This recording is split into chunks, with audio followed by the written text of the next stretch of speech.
Welcome to Act and Unwind, an ongoing conversation on a free and virtuous society. I'm your host, Dan Huger. Eric Cohn is out this week. Thank you for listening.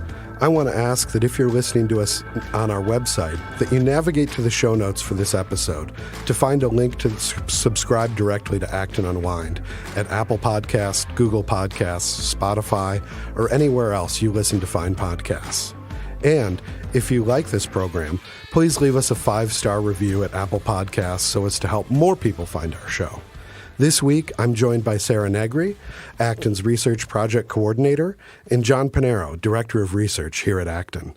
Today, we'll be talking about the latest kinetic, political, and rhetorical escalations by the Russian Federation in the ongoing war against the Ukraine.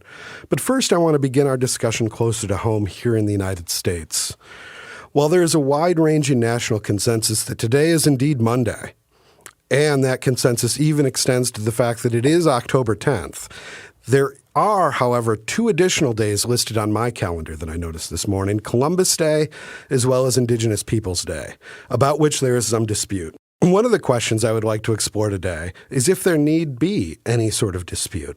Lord Acton beautifully spells out the importance of Columbus in his lecture titled The New World. Quote, rejected by Portugal, he made his way into Spain, and he was found starving at the gate of a Franciscan convent. And the place where he sank down is marked by a monument, because it is there that our modern world began. The friar who took him in and listened to his story soon perceived that this ragged mendicant was the most extraordinary person he had ever known, and he found him patrons in the court of Castile, end quote. There, Columbus made an argument on how to get to Asia. Quote, it was better to sail out into the west, for that route would be scarcely 3,000 miles to the extremity of Asia. The other would be 15,000, apart from the tremendous circuit of Africa, the extent of which was ascertained by Diaz while Columbus was pursuing his uphill struggle. The basis of the entire calculation was that the circumference of the Earth was 18,000 miles at the equator, and that Asia begins, as shown in Toscanelli's chart, somewhere about California. Misled by his belief in cosmographers, he blotted out the Pacific and estimated the extent of water to be traversed at 1/3 of the reality. The Spaniards who were consulted pointed out the flaw, for the true dimensions were known, but they were unable to demonstrate the truths against the great authorities cited on the other side. The sophisms of Columbus were worth more than all the science of Salamanca. The objectors who called him a visionary were in the right, and he was obstinately wrong. To his auspicious persistency in error, Americans owe, among other things, their very existence, end quote. Columbus's legacy is more complicated than that, however. His journey to the New World inaugurated the Columbian Exchange, the widespread transfer of plants, animals, precious metals, commodities, culture, human populations, technology, diseases, and ideas. And also, it began a long legacy of conflict between indigenous peoples of the New World and those from the Old. What should we as Americans in general, and as Christians in particular, what should we see in this Columbian legacy? There's so many answers to that question, the big one. So as Americans, so I'm going to speak for 50 million people here, which I can't do, but I can speak for myself as an American. And I can say there's a lot of things we can learn from Columbus, first of all. One of them is how we ought to assess historical figures, particularly those that are highly contested. So is Thomas Jefferson the author of the Declaration? Yes. Okay, that's a little more complicated than that, but yes, right? Did he found a university? He did. Did he fight for religious liberty? He did. Was he also a slave owner? Yes, right? And we know all that about Jefferson. So I think Columbus is a good example of somebody we can take and as grown-ups approach figures in history who we know are not perfect, but there's no doubt that he's important. You don't condemn unimportant people, right? And you don't generally praise unimportant people either. So we know that. And I'll leave it at that and let Sarah join in here just answering the question about, so what should we Americans think about Columbus? Well, the capital the federal district is the District of Columbia. Columbia was shorthand for referring to the country in the first place. So these kinds of language even coming from Columbus about the New World, these are things that we can't really forget, but we also don't want to forget the tremendous devastation that resulted. So while you mentioned the Columbian Exchange, and I think of the disease especially, and especially in the Caribbean, where 99% of the population was wiped out by disease. Disease is unintentional, although there were times that historians will say these were sometimes intentional. Those are contested, however. The smallpox blankets and such in the American West have been accusations about that. But at least in the Caribbean, this was devastating. It was also devastating and helped Cortez conquer the Aztecs, etc. So we know that about disease. We also know, and if you read Columbus's journals, you can see how much trade was already taking place the moment Columbus landed. And he writes in his journal about those Indians, as he calls them, because we all know that story, right? That he thinks he sailed all the way to India, and he and his men are all lucky that there was another continent in between, or they all would have died and run out of water and run out of food. Some of them are better at haggling than others, and he's very impressed with the ones who can haggle very well. Yeah. So there's the easy ones, and then there's the not so easy ones. But he's impressed with them all in general. He's impressed with the population he meets in general. He's part of a world that had just finished, as the Spanish called it, the Reconquista in Spain. He's part of a world that still has the crusading mentality that had not existed elsewhere in Western Europe for a couple hundred years. And there's a lot of reasons for that, of course, in Spain, beyond just the reconquest in Spain, but also the Ottoman Empire trying to get out of the Mediterranean, etc. His men bring that mentality. There's others that are worth talking about, and I hope we get to them today, like Bartolomé de las Casas, when we want to learn about, so what happened and why, and how do we have a day, anyways, Americans, named after Christopher Columbus in the first place?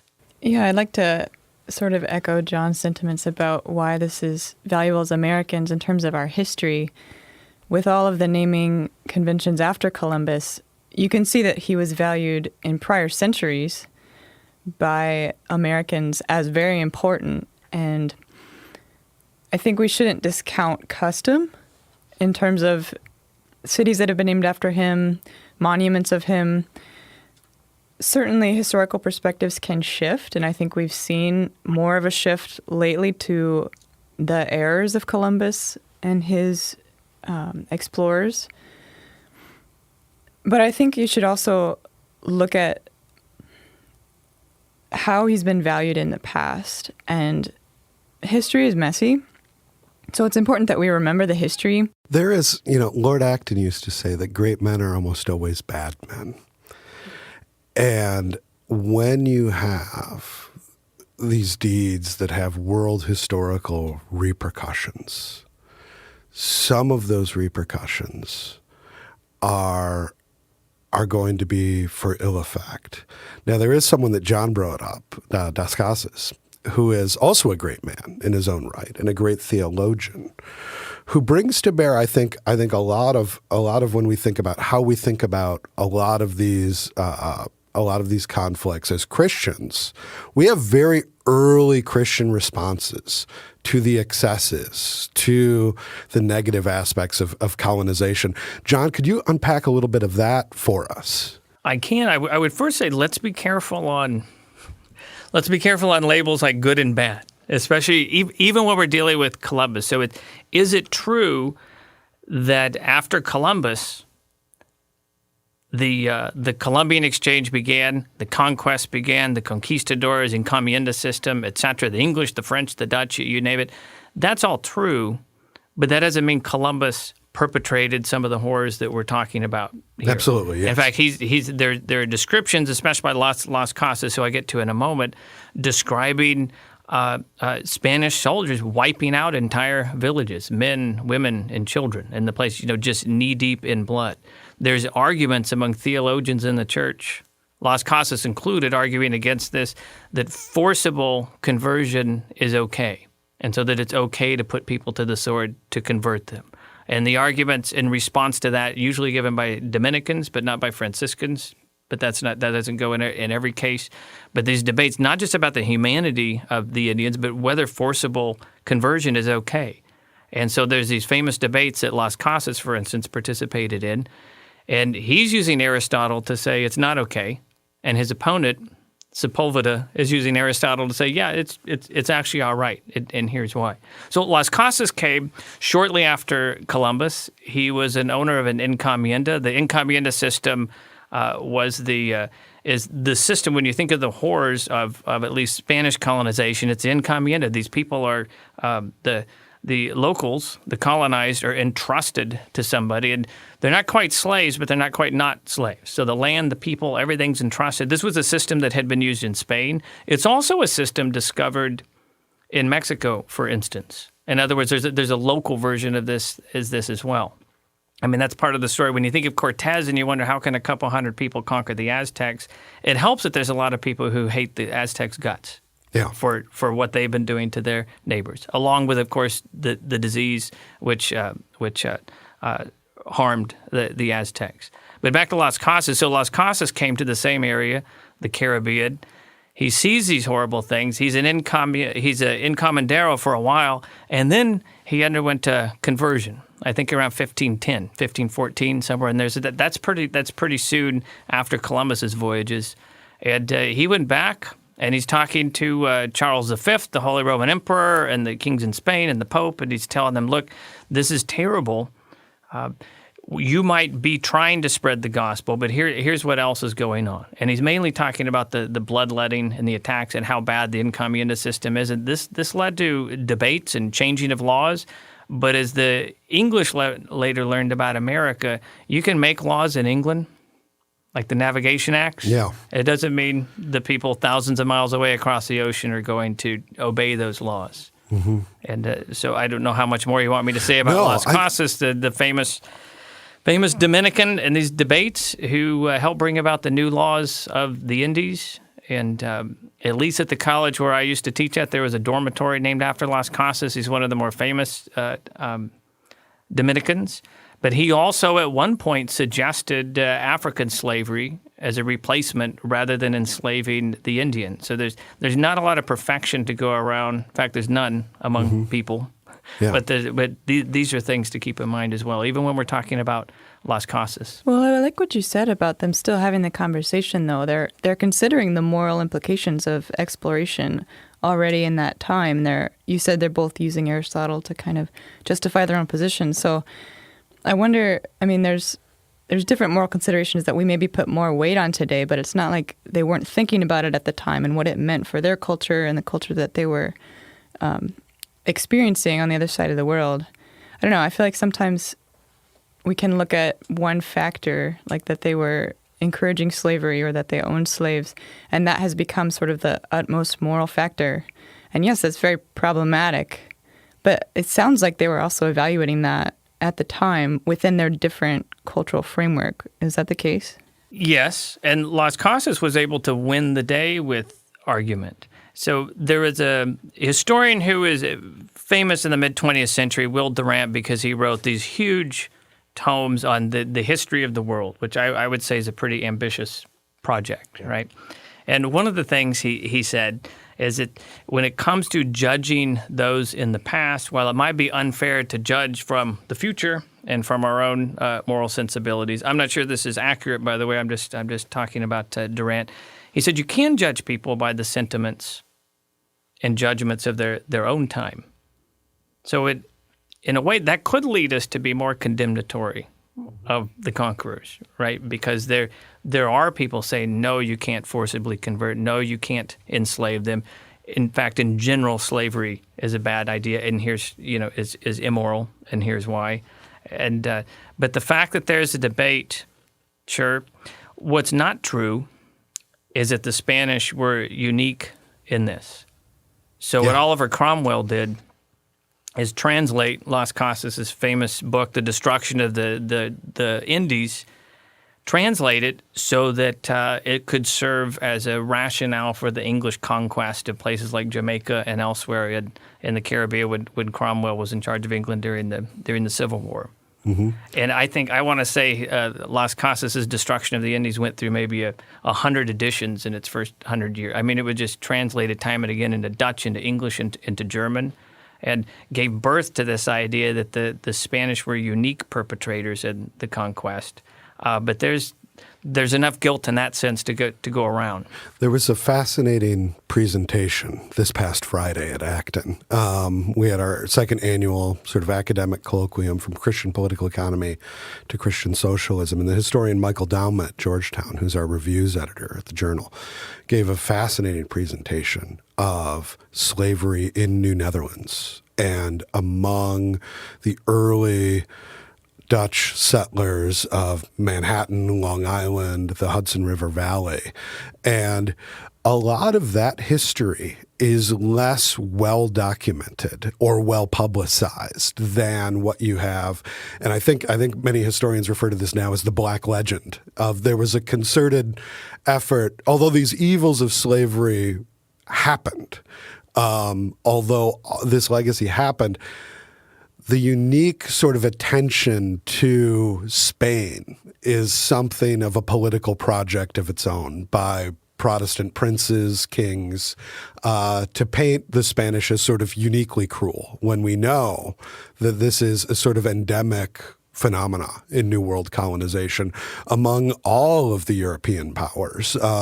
Now, some of those systems were more brutal than others. There are areas in Spanish colonial domains where it's more brutal than in others. And it's important to appraise those systems, but it's also important not to localize that injustice among just one segment of the population or to put it all on a singular figure like Columbus, as is often happens in these debates. I think that's the question about Columbus Day is he does make a target. There's certainly real things to think about that maybe once upon a time in the United States and in schools we didn't think about them. Sort of the missing indigenous equation and the death toll. Those things are definitely worth thinking about. So the question, maybe a question I would want to ask is why do we have things like Columbus Day and Martin Luther King Day?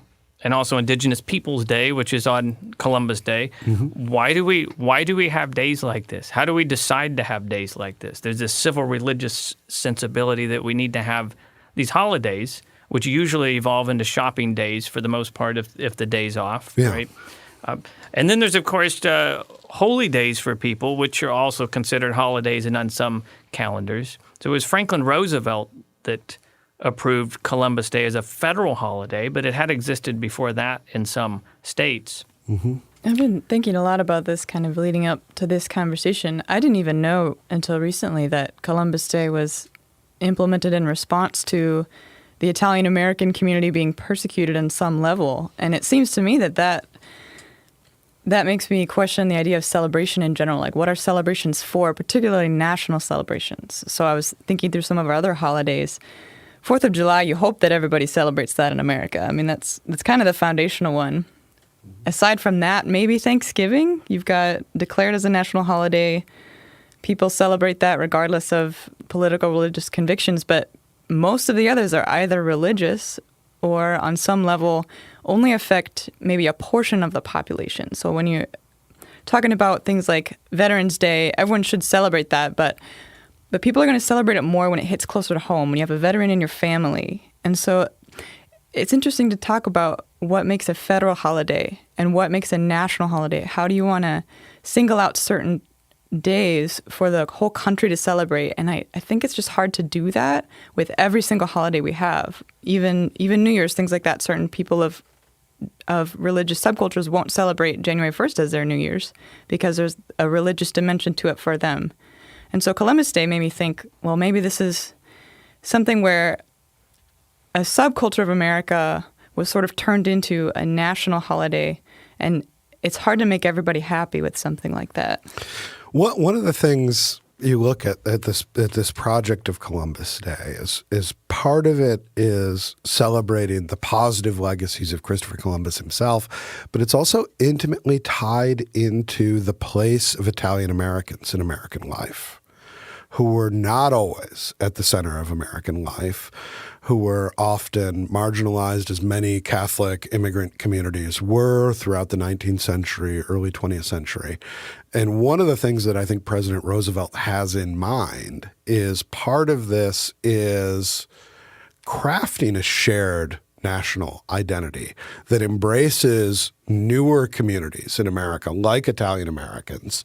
And I think the idea of when you make it a national holiday is it's no longer something for Italian Americans. It celebrates in part the contributions of Italian Americans, but it also incorporates that into a national identity in a very visible, public way. Do you think that's effective? It was effective for Roosevelt in terms of building electoral strategy.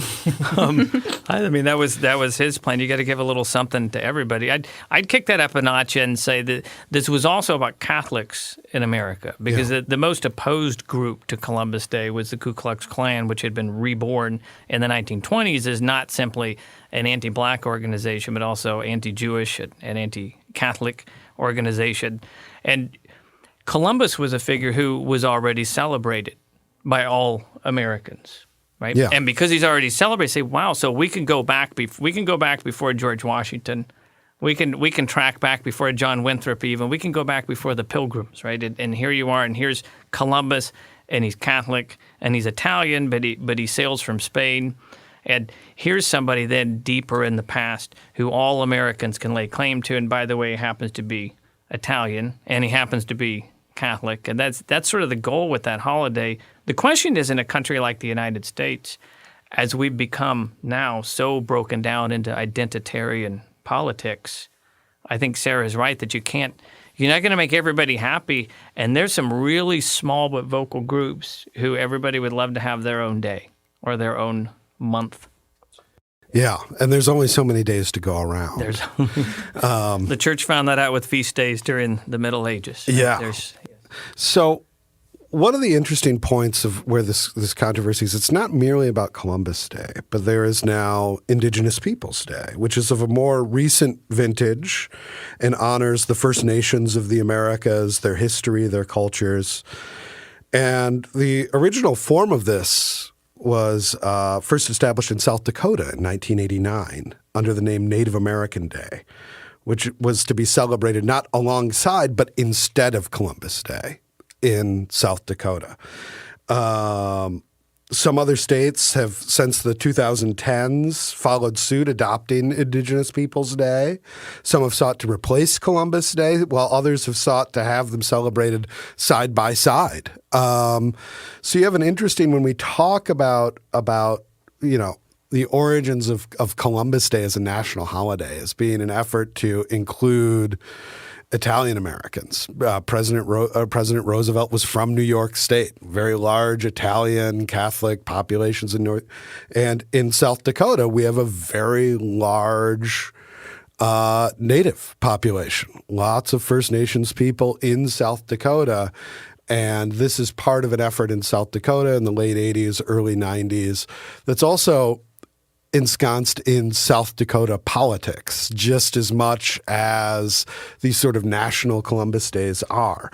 So the question I have is there necessarily a tension between these? As we've seen play out in some state legislatures, there's a tension.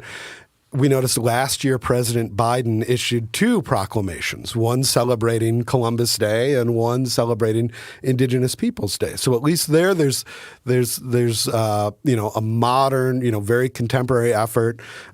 Today is the day, so I have not seen any proclamations yet that President Biden may issue. But if last year is any indication, he seems to be seeing these things as not being in tension and things that both of which all Americans can celebrate. I read both of those proclamations as show prep, right? And if you read the proclamation on Indigenous Peoples Day, I can't find anything in there to disagree with or to say is historicist or ahistorical. what's clear is that proclamation is saying here are the Native American Indian contributions to American society.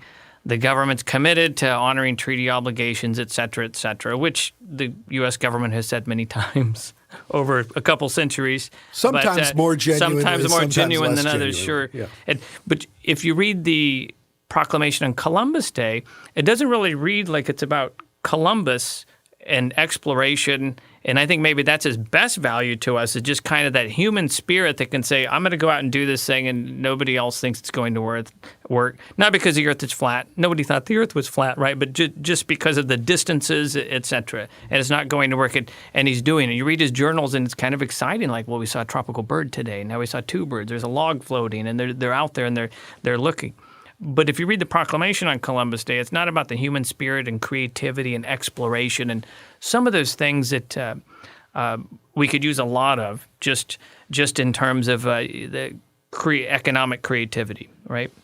What you get is a lot of Italian Americans have been great in this country, and then a paragraph of how awful the Columbian Exchange was for the natives, and that's kind of it. I mean, clearly it's an identitarian document, and not so much about somebody who we all can own. There's still this sense, at least in the President's proclamation last year, that this is a holiday for Italian Americans. So don't worry, I like Italian Americans too. Sign on the dotted line. That was my sense as well, and I'm questioning whether perhaps having the celebrations on different days would be effective. Like, I just wonder what it would mean to separate the celebrations last year. Were they? They don't always fall on the same day. Okay. But so this year this is just in particular. Yeah. Okay. Perhaps being separated by a little more time would help the nation in general focus on one or the other. And I like what you said, John, about focusing on the heroism and the human spirit of exploration. And in the address on Columbus Day, Biden talks about all who have contributed to shaping this nation.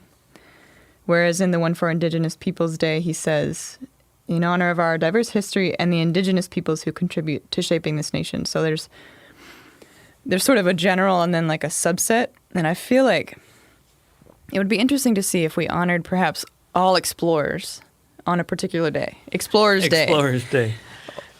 Those who have contributed to shaping our nation. And maybe Columbus is the figurehead of that. Throw in Neil Armstrong. Sure. Lewis and Clark. Our nation is named after an explorer. It is. Sure. Does he get his own day? I mean, doesn't even get his own day. So in college, I read a book by Perry with an A, The Age of Reconnaissance.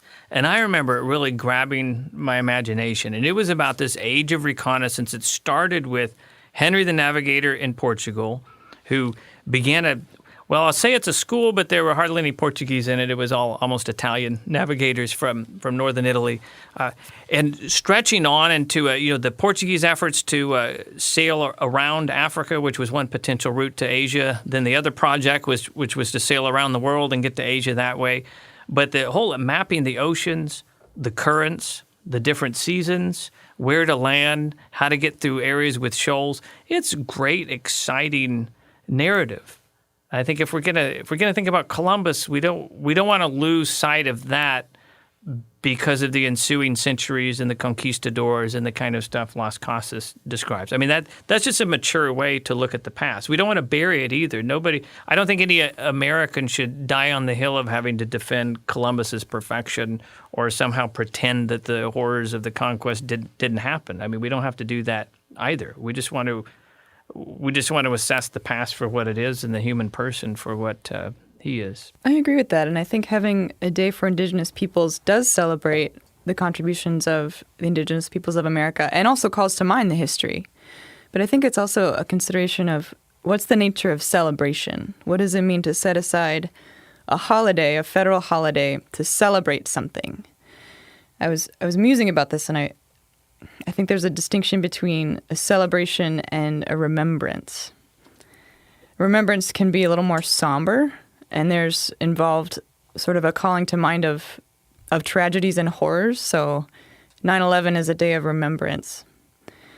But I think holidays and celebrations typically have just a more joyful flavor, and they typically highlight the good things and the things that we want to celebrate. So the courage of explorers, the high degree of I guess, the spirit of exploration that they had, and like you said, the precision with which they had to take into account all these different factors, the science, the currents, all of that stuff. I think I'm interested to see what we focus on when we celebrate something. And I think that spirit should emphasize what was good about it. So certainly we don't want to forget the history, but when you're picking a day as a holiday and a celebration, I think it makes sense to emphasize the high points. Yeah, there's a wonderful sort of bipartisan consensus in the state of New York in the governor's race coming now. There is legislation in New York State to replace Columbus Day with Indigenous Peoples Day. And both the governor of New York State, Kathy Hochul, and her Republican opponent, Representative Lee Zeldin, have both opposed this legislation.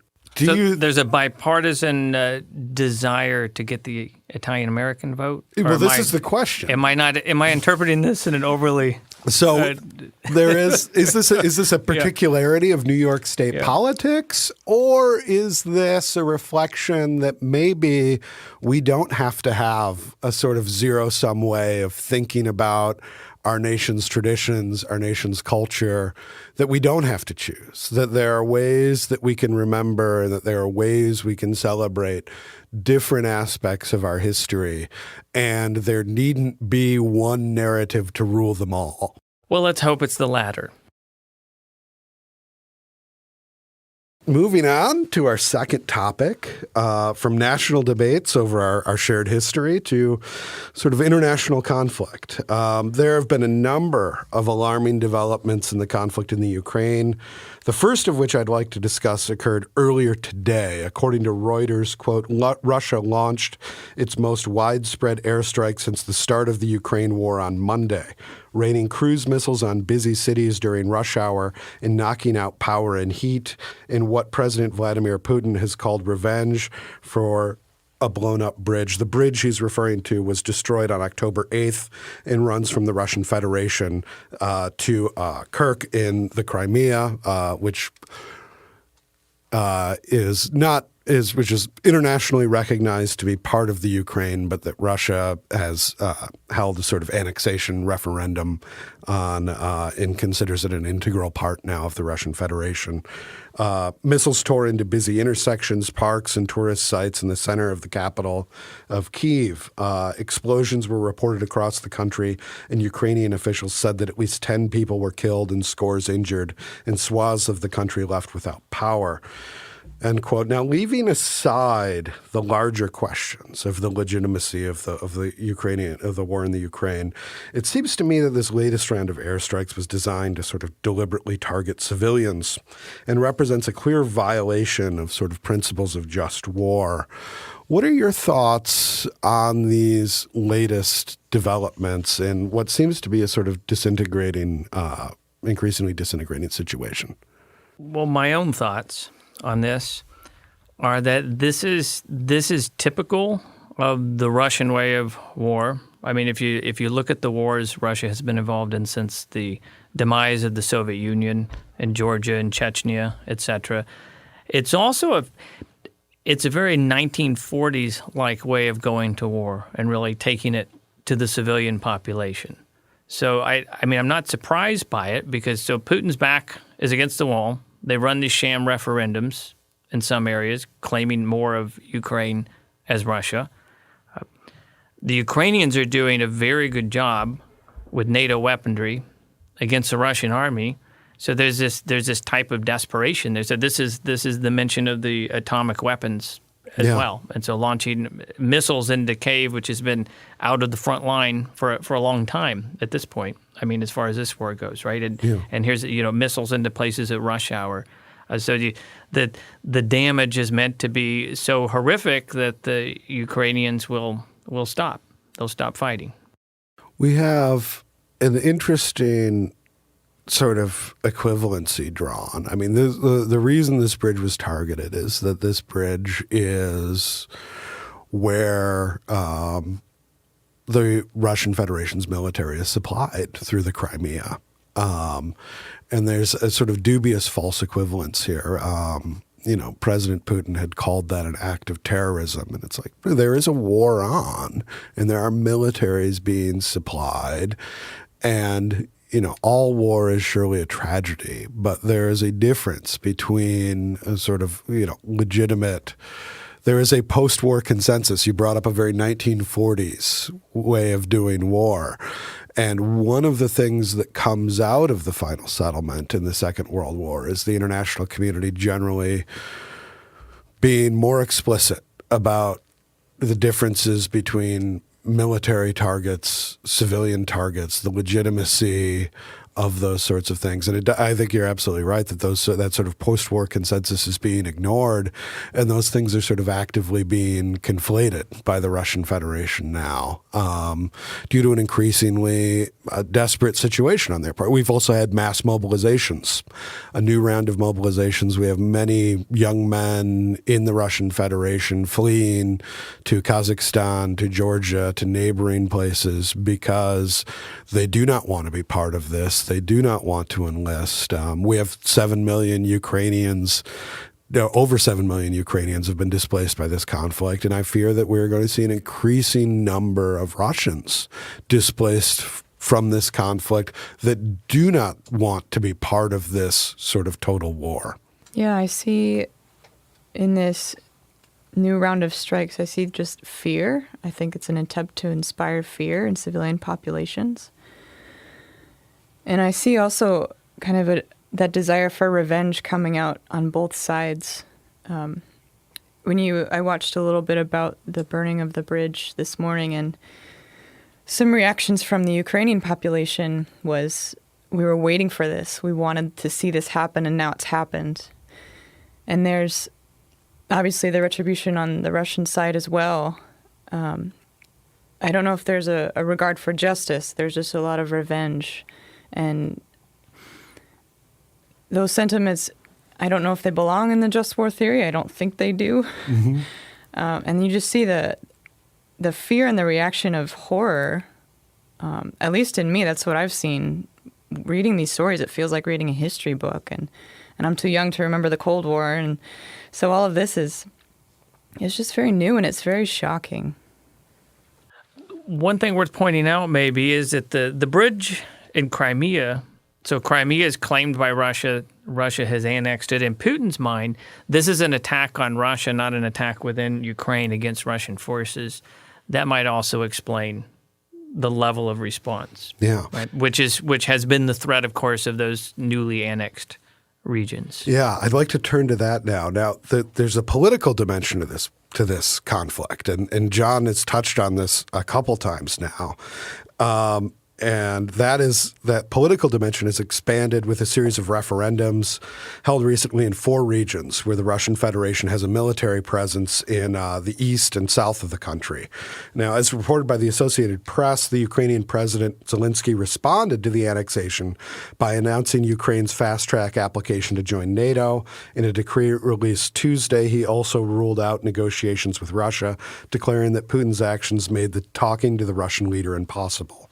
In his nightly address, Zelensky switched to Russian to tell the Kremlin that it has already lost because it still has to explain to Russian society why the war and mobilization are necessary, end quote. Now, these developments are very, very concerning because these actions have the potential of freezing the conflict in place for the foreseeable future. And we've seen this in Georgia and South Ossetia, in Moldova, in a lot of these, in what has happened with Crimea for now, closer to a decade than not.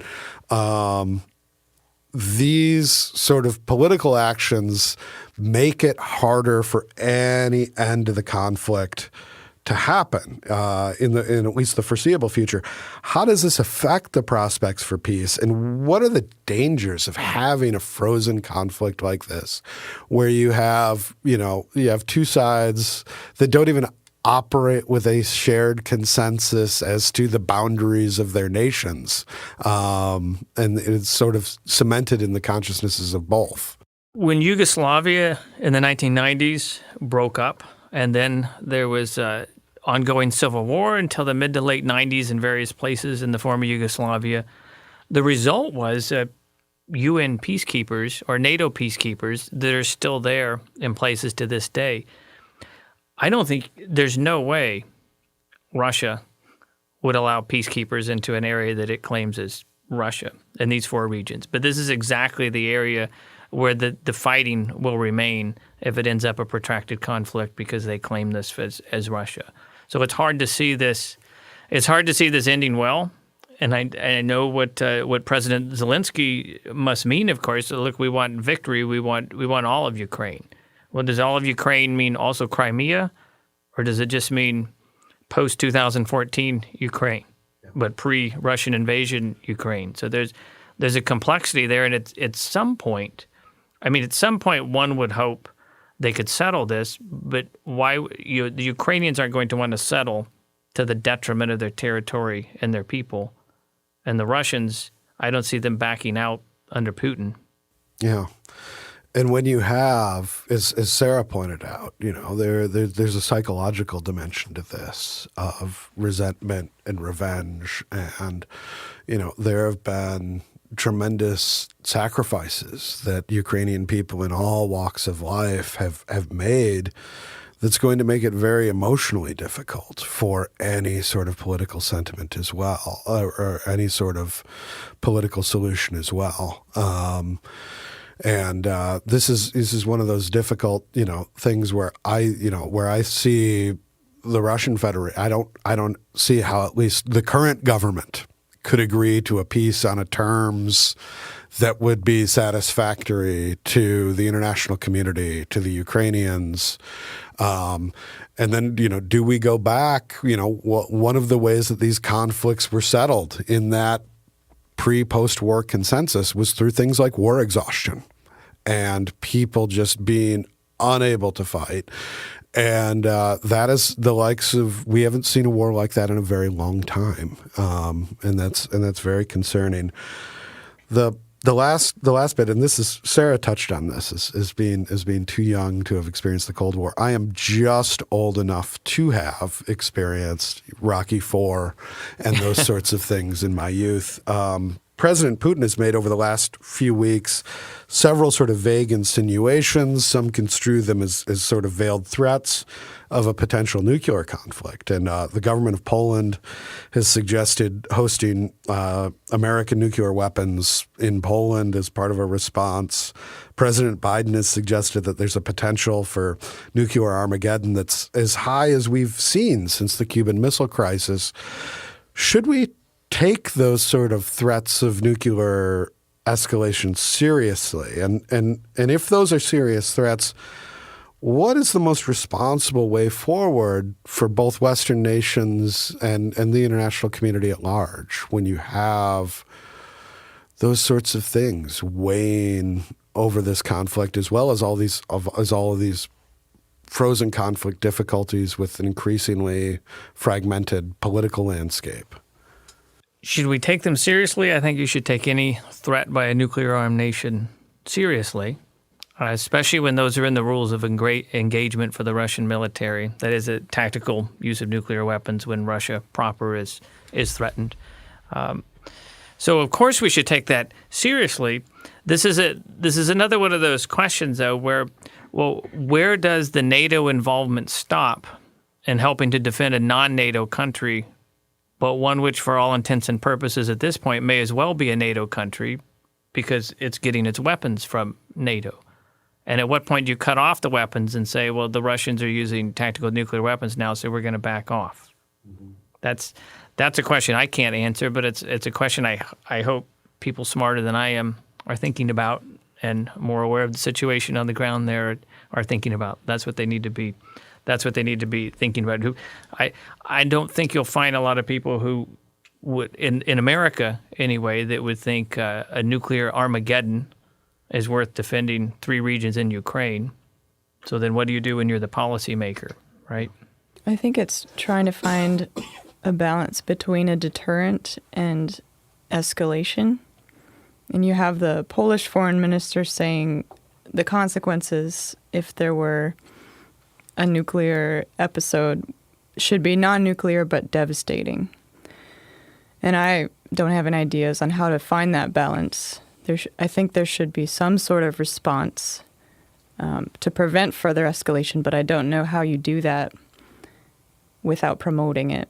Yeah, we live in an interesting time technologically, because there was a time when there was a very stark difference between the power of nuclear weapons and the power of conventional weapons. And our conventional weapons have become much more deadly.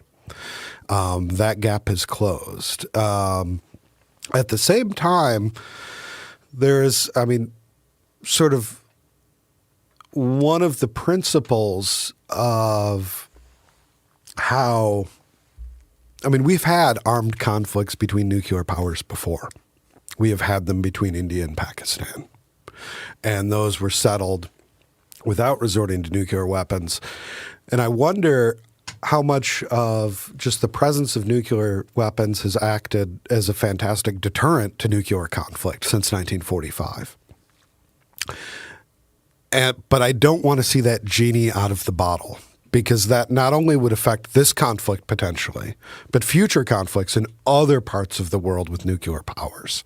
And I think that's a very dangerous precedent. Now, how do we successfully de-escalate this so that doesn't become an open question, not only in this conflict and the devastating conflicts it would have on both sides, but from spilling over into a sort of new way the world perceives the use of nuclear weapons as something that had been unthinkable for generations now becomes a live political and military option.